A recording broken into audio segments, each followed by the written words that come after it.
Buonasera a tutti e ben ritrovati nella nostra rubrica Il tè con i missionari. Ecco il nostro terzo appuntamento di questo tempo di Quaresima che ci riporta all'attenzione il tema del sapersi amati. Sappiatevi amati. Sappiate che Dio è con voi, Dio è con noi, sempre presente, è vivo e ci ama di un amore grandissimo. Su questo tema parleremo di un amore particolare perché c'è un'estensione dell'amore di Dio che arriva al creato e lo faremo insieme a Don Vincenti, che è il vescovo di Livramento che noi conosciamo e a cui siamo affezionati. Benvenuto Don Vincenti, benvenuto fra noi. Grazie, Come, grazie mille Maria Grazia, come grazie sta? mille a Tutto tutti. bene? Tutto bene. Cominciando la Quaresima. E anche qui in Brasile c'è la campagna della fraternità che Ah, come da noi.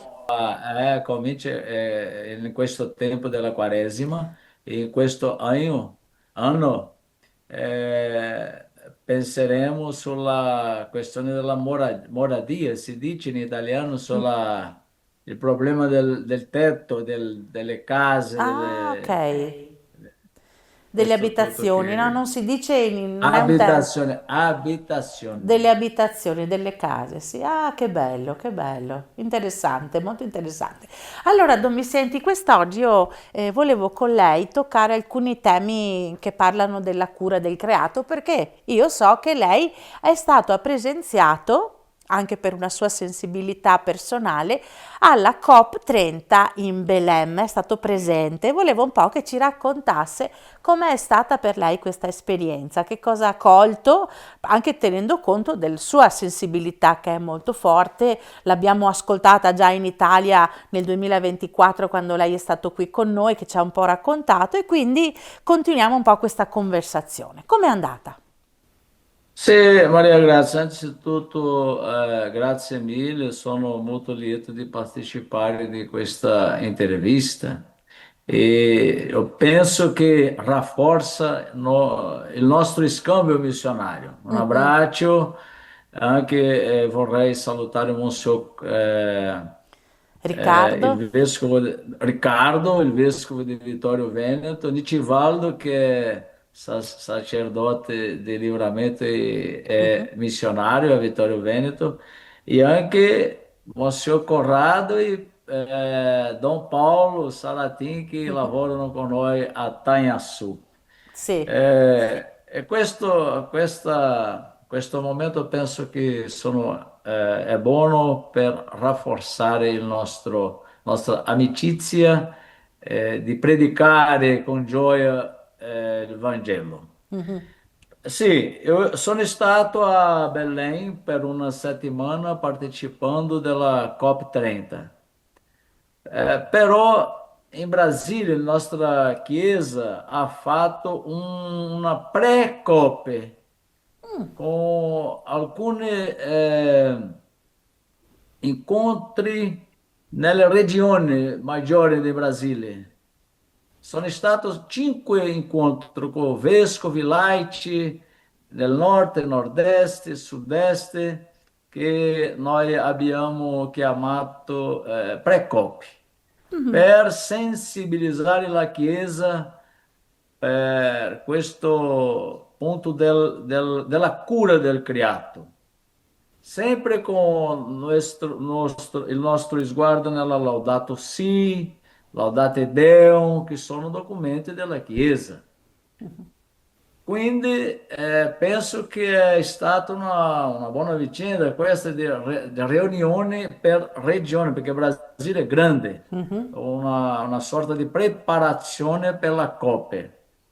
E nell'evento Coppe, io penso che la Chiesa era presente, non solo le comunità, le laici, però i vescovi, era 50 vescovi lì, sacerdoti, religiosi e religiose e anche cardinali, erano 9 cardinali. E noi presentiamo um documento importantíssimo que é um documento que nós nomeamos como documento del Sud Globale della Mm, Chiesa, América Latina e Caribe, Ásia e África.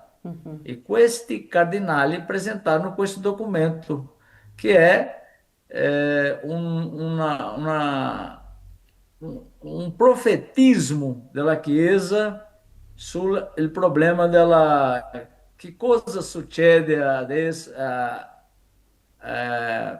con la nostra casa comune. Che cosa succede? Come mm. Papa Francesco domandava in Laudato Si. È un documento profetico perché denuncia e annuncia. Denuncia il extrativismo, il capitalismo che pensa soltanto nel guadagno e annuncia un'altra civilizzazione basata nell'amore, nel rispetto con il creato, nella cura. E lì, in questo momento, in Belém, noi come Chiesa abbiamo potuto parlare su questo profetismo della Chiesa. Io sono stato nella che si chiama Zona Blu.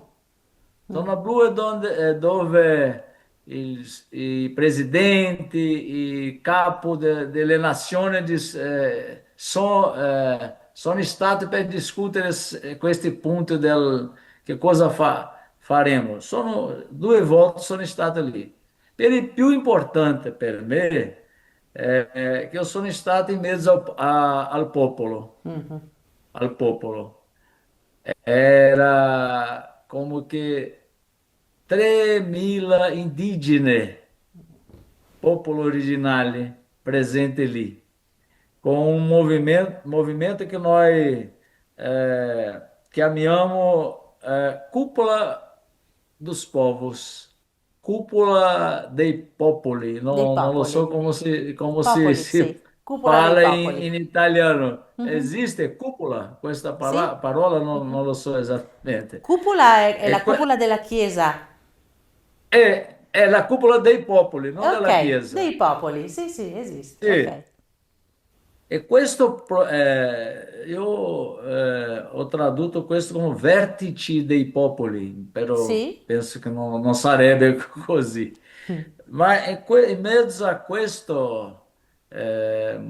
questi movimenti sociali, movimenti ecclesiali come Caritas, Commissione Pastorale della Terra, Commissione dei Pescatori, in mezzo a questa gente io sono colpito di tante emozioni perché penso che la trasformazione viene desde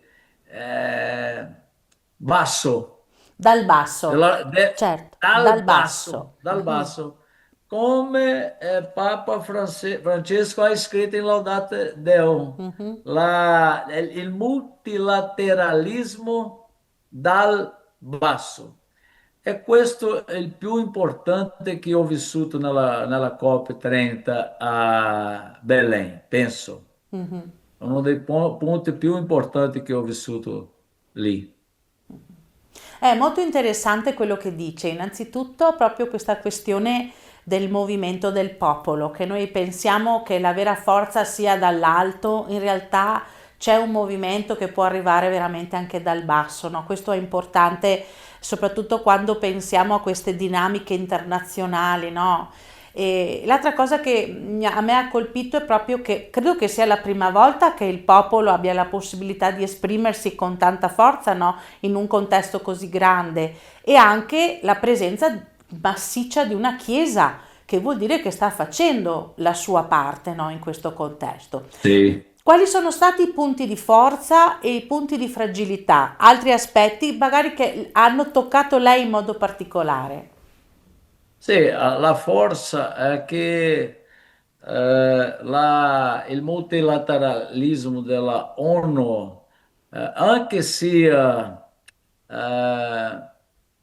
debole, noi dobbiamo supportare questo multilateralismo dell'incontro. E questo incontro è successo. Mm. E dopo la COP30, eh, 80 paesi coordinati per Colômbia eh, faranno un incontro sul proseguimento della COP. Questo è importante. 80 paesi. È Questo tanto. è Mm. importante. Anche i più grandi non sono lì, però c'è autorità internazionali che pensano in costruire projeto globale. Io penso Certo. che questo è un punto di forza. Il punto più debole, penso che è questo che rimane solo nella buona volontà, Mhm. nella buona volontà. Noi dobbiamo fare questo, questo, questo, però no, in fatto non succede la risposta nel reale. Questo è Mm. un problema, penso, perché, come si dice in italiano, il Sì, riscaldamento globale è un fatto reale, certo. está sempre davanti a noi e non possiamo rimanere soltanto nella buona volontà. Dobbiamo avere decisioni pratiche Sì. Mm. e compromesso pratico. Questo è un punto che penso che è sempre nel discorso e quando camminiamo per il reale facciamo poche cose come risposta globale. Mm. Ma un punto che mi chiama l'attenzione è che noi abbiamo risposte, piccole risposte nelle comunità. Per esempio, eh, la economia di Francesco e Chiara, che noi in Brasile mettiamo Chiara anche, né? Francesco e Chiara, è un movimento di giovani nel mondo. Loro, loro pensano globalmente in un'altra economia, Mhm. un'economia della vita e ci sono tante cose che succedono per questo movimento chiamato economia di Francesco Chiara.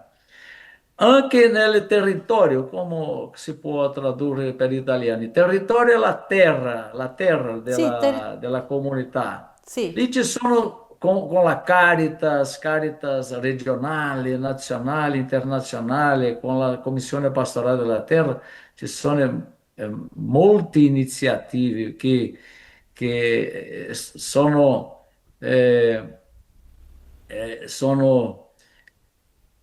nel sguardo, nella cura della nostra casa comune. Questo è reale. Anche siano piccoli, sono esperienze estremamente buone per noi in questo Mhm. momento. E questo è un punto che io rafforzo come una esperienza di sentire la risposta che nasce, che scaturisce in mezzo a questo lavoro le piccole comunità. Mhm. E questo ho visto nella COP30, negli stand, nelle esposizioni di tante cose buone che ho visto in Belém, Mhm. in quei giorni. Che stanno avvenendo, bene. È interessante. E come comunità cristiane, no? In che cosa concretamente siamo chiamati eh, a operare, ad attivarci? No? Hai detto che bisogna non, fare in modo che non rimanga teorica questa cosa, ma che sia pratica. Noi operatori insomma, cristiani siamo dentro una vita che pulsa, come possiamo metterci in gioco su questo tema qua, anche concretamente, oltre che vedere questi begli esempi, anche replicarli e averli come orizzonte? Primo, per vivere la conversione ecologica non è soltanto pensare, è agire sempre insieme como se diz em teologia, a ortodoxia va insieme alla ortopraxia, si dice in portoghese. E questo, quando uno cambia, eu posso dire della mia esperienza a Brumadinho, eu sento che lì ho cominciato a cambiare la mia pastorale perché pensavo nell'amore, però il giorno che Dio mi ha invitato a vivere nella Mhm. pratica, l'amore, questo è più forte, però no, il pensamento non sta lontano dalla pratica. Sì. Ambedue devono camminare insieme. Per cambiare, penso, il pensamento, narrativa, la Chiesa può aiutarci tantissimo in questa disputa di narrativa, noi diciamo in portoghese, perché il capitalismo continua dicendo no, noi abbiamo le soluzioni. Adesso è il capitalismo verde, Mm. la miniera verde, tutto questo. E noi sappiamo che questo non c'entra, non Mhm. c'è capitalismo sostenibile verde. Questa disputa, si dice disputa in italiano? Disputa, sì, Questa sì, disputa.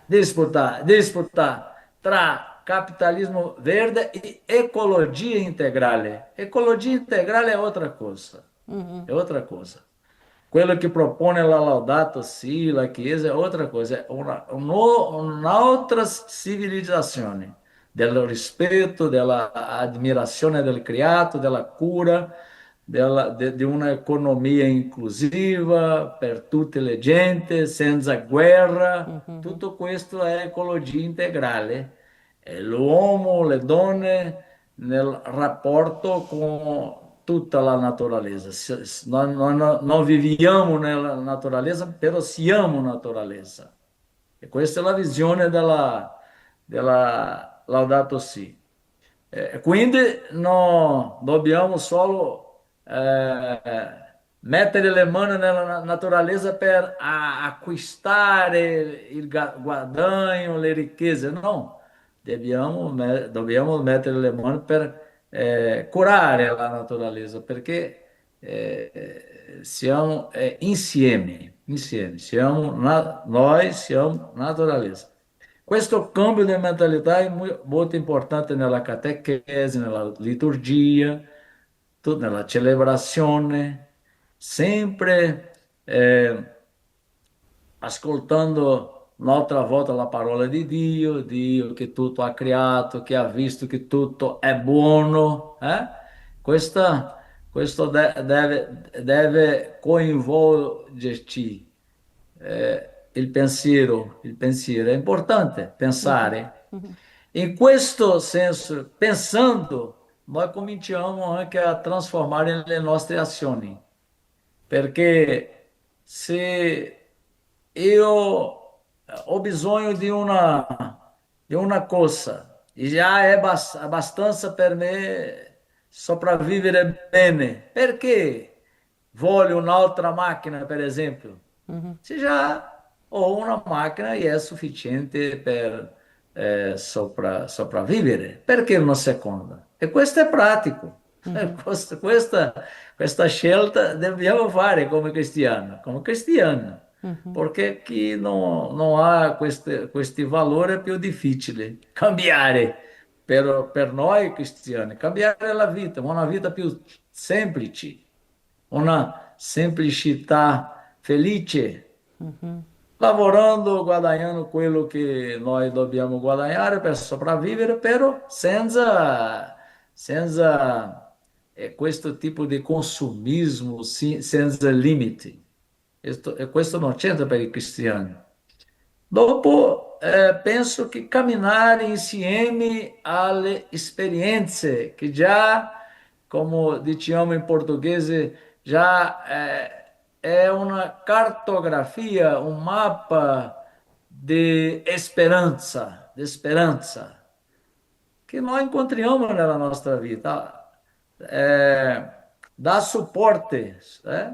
Mhm. Eh, valorizzare questo tipo di iniziative delle comunità, dell'economia di Francesco, dei movimenti sociali. Questo è anche un punto molto importante per noi, come cristiani nella Chiesa. Appoggiare, si dice? Appoggiare Sì. queste iniziative, Mhm. e confrontare con il dominio, il neocolonialismo, e avere il coraggio di dire no, noi appoggiamo queste iniziative nei nostri territori. Penso che è un po' così che dobbiamo camminare nella cura della nostra casa comune. È molto interessante quello che dice, mi tocca molto, io sono molto da anni sensibile, insieme anche al mondo della Caritas, facciamo dei laboratori nelle scuole proprio per sensibilizzare, come diceva lei, cioè portare l'attenzione dei giovani su queste tematiche. Le faccio però una domanda che spesso viene fuori, no? Sembra che cura del creato ed evangelizzazione siano due aree distanti, invece io ritengo che la cura del creato sia un'estensione dell'amore che abbiamo per gli altri e che si estende anche al creato. Come vescovo, come pastore, lei ci può dare qualche piccola riflessione su questo? Grazie. Eu penso que já que stiamo nel tempo quaresimale, è una buona conversione questa. Io non so dove è nata questa separazione tra creato e le altre cose, e essere umano. Non c'è questa separazione. Sì. Nella Bibbia noi incontriamo chiaramente questa interconnessione, che tutto sta interconectato. Mhm, Dio ha creato tutte le cose con questa meravigliosa interconnessione. mhm, E questo è ammirabile. Io mm. sempre parlo con i giovani, principalmente con i giovani, bambine, che guardate come tutto, l'aria, il cibo, tutto sta connesso. Ma purtroppo noi abbiamo fatto una Mm. separazione, e infelizmente, purtroppo cominciamo a fare delle cose soltanto come si dice, mercadoria, Il mercato, sì, una- mercato un libero, sì, mercato. mercenario, sì. Questo non va. È per questo che le cose non vanno bene. Mm. Perché la natura, il creato, non è un mercato, non sono solo le cose. E come vescovo posso dire anche, eh, per la teologia, che tutte le cose lodano il Signore, come dice la parola, come dice San Francesco, tutte le cose furono create per lodare il Signore. Quindi c'è una cosa più profonda nella creazione. Non è solo una materia che noi umano eh, trasformiamo in mercato per Mm. la nostra sopravvivenza.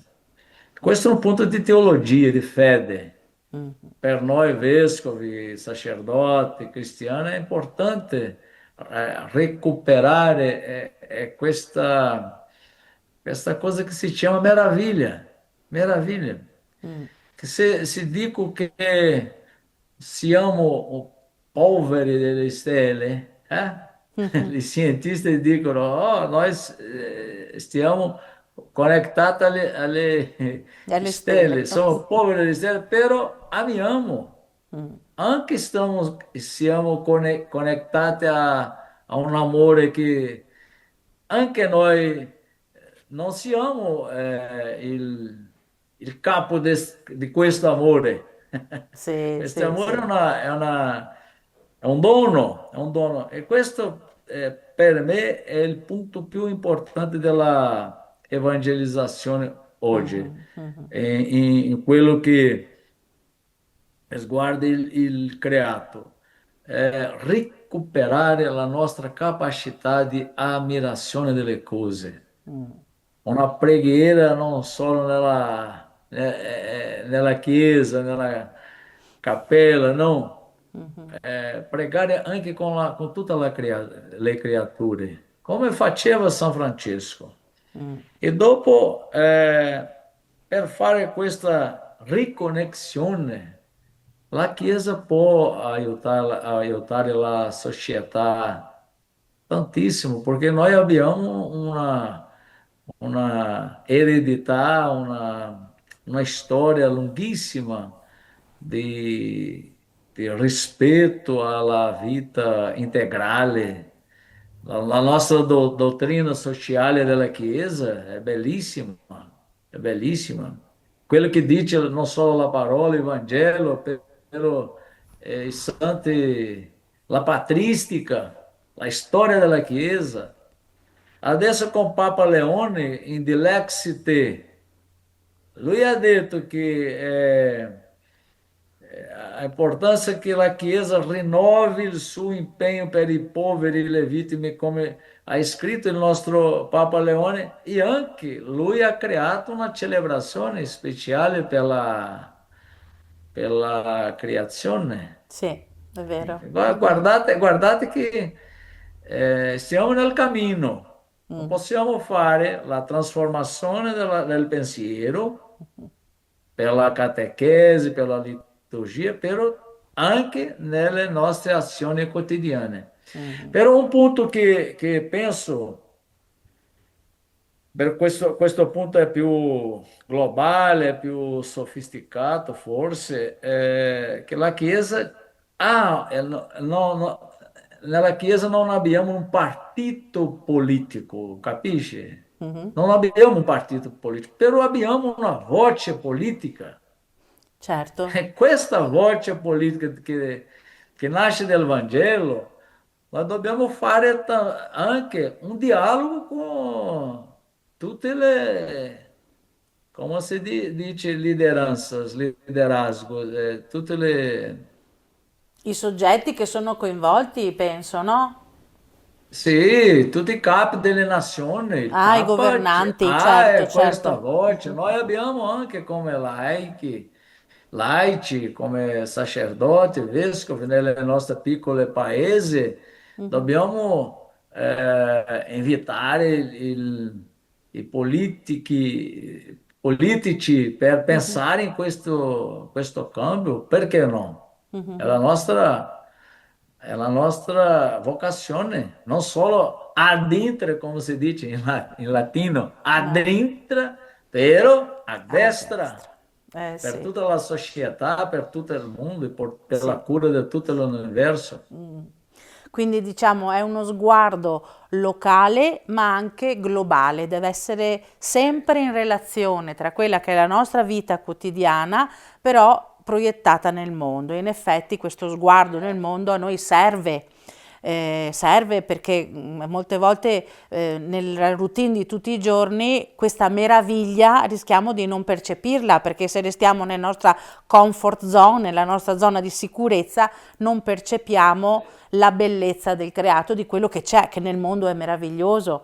Io immagino lei, ma anch'io ho viaggiato molto e ho potuto constatare che c'è una meraviglia, al di là che noi qui a Vittorio Veneto possiamo dire abbiamo una zona bellissima, abbiamo non solo a Vittorio, ma qua nella nostra regione abbiamo veramente un impatto naturalistico molto forte, molto bello che ci riporta a Dio.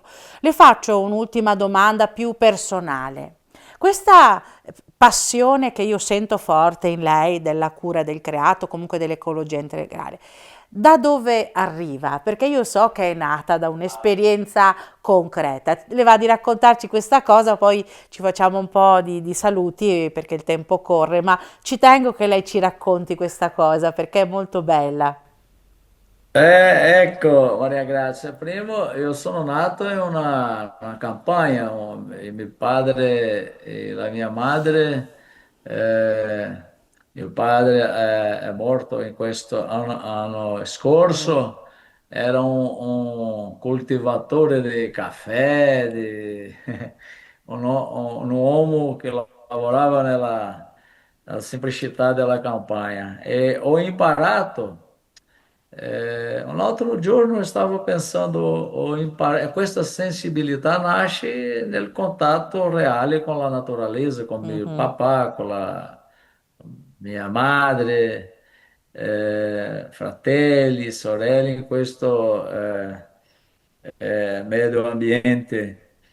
Ma penso che le cose eh, non posso dire che ha cominciato una conversione, no, ha continuato una conversione di un, di uma maneira più forte in Brumadinho, com quella esperienza in mezzo ai colpite della miniera, mm, con quella tragedia che ha dove morto 272 persone e mm, è distrutto tutto il fiume Paropeba. In quel momento come se cominciasse una nuova visione. mm, Ecco, e questo questa civilizzazione deve cambiare, non è possibile sostenere una economia che mata, non è possibile chiudere gli occhi davanti a una civilizzazione del soldi, dell'extrativismo, perché questo è troppo doloroso per la nostra gente, per tanta gente e per la natura. Quindi ho collegato fiumi e persone, è mhm, lì a Brumadinho. Qui in Brumadinho pensava sempre, aveva una comunità organizzata e adesso non c'è più, mm, però aveva anche un fiume mm. di acqua, di pesce e non Non c'è c'è più. più. Mhm, È questa distruzione che il peccato umano fa, che è la rottura tra le cose, tra la gente e le creature, ho cominciato forse a vedere le cose più con un orizzonte più aperto. mhm, E penso che è questa passione, come voi avete detto, è una passione, sì, è un amore profondo, mhm, proteggere tutta la vita e questo comincia in quel giorno 25 gennaio mm, 2019. mhm, Lì comincia una storia nuova e la parola ecologia integrale. mhm, Io mi ricordo bene e già avevo studiato nella facoltà teologia e tutto questo, Laudato Si, io conoscevo Laudato Si, mm, ma in quella esperienza ho scoperto ecologia integrale, è come se fosse una nuova senha, si diz keyword, mhm, mhm, nuova finestra per il mhm, futuro. E questa è la mia esperienza, una finestra, una finestra aperta per il futuro. mm, Se vogliamo futuro, questo futuro sarà ecologia integrale o non sarà. È questo che ho scoperto in Brumadinho. mhm, È per questo che non ho paura di dire in Italia, in Brasile e in altre paese che se vogliamo un futuro sostenibile, se vogliamo per la nostra specie, per tutta la creatura, questo futuro si chiama ecologia integrale. Mhm. Ecologia integrale. É per questo che ringrazio sempre questa esperienza. Hoje eu não sono più in Brumadinho, però Brumadinho fa parte della mia persona, si può vedere. Sì, sì. Quando parlo di ecologia integrale, sempre Mhm. parlo di Brumadinho, è una Mm. esperienza. È chiaro che io non voglio che per avere una conversione ognuno passi per questo tipo di esperienza perché è troppo dolorosa, Mhm. sì, Mhm. una sorta di esperienza così Mhm. forte, ma è possibile la conversione anche nel contatto con le cose quotidiane della nostra Mhm. vita. Mhm. Beh, Gra- perché nella TV, nella internet, sempre stiamo in contatto con persone che soffrono per le tragedie, per il riscaldamento globale. È questo che posso dire sulla esperienza di Grazie. cambiamento missionario e umano e È umano. personale. Grazie. Allora, Don Vicente, grazie di cuore anche per tutto questo racconto. Grazie di averci ricordato che no, la sostenibilità ha a che fare con noi, ma anche con il dopo di noi, no? Perché la questione è se noi viviamo bene, vivranno bene anche quelli che arriveranno dopo. Ma se noi non viviamo bene adesso e sfruttiamo troppo la terra, quelli che arriveranno dopo non potranno godere di quello che abbiamo. E questa è una La visione. nostra Mhm.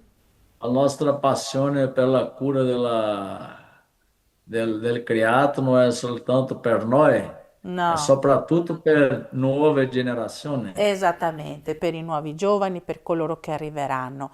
E siamo veramente in una fase di rischio grande, stiamo veramente compromettendo, insomma, i danni ci sono, ecco, anche non servono le grandi catastrofi, ci sono già dei segnali evidenti legati ai cambiamenti climatici anche nel nostro quotidiano. Nel caso vostro piove molto meno, quindi c'è sempre un caso, certi problemi di siccità molto forti. Qui da noi al contrario piove anche troppo, per cui c'è un disequilibrio già evidente, non serve aspettare. Adesso le chiedo solo un saluto finale perché siamo in chiusura, un augurio per questa Quaresima, per la nostra diocesi, ma anche per la diocesi di Livramento che è nostra sorella ormai definitivamente. Sì, sì, grazie per questo tempo di scambio di idee, di esperienze sulla Mhm, cura del creato e la mia parola finale è che il desiderio che continuiamo rafforzando questo scambio missionario tra diocesi e questo è un segno di speranza mhm, per il futuro della Chiesa e della società.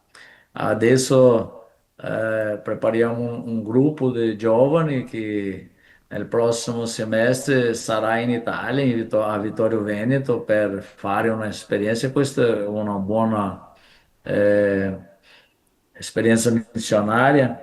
E dopo invio un messaggio a voi, Maria Grazia, perché io sarò a Roma per uh, un mhm, incontro sulla ecologia integrale integrale e miniere. mhm.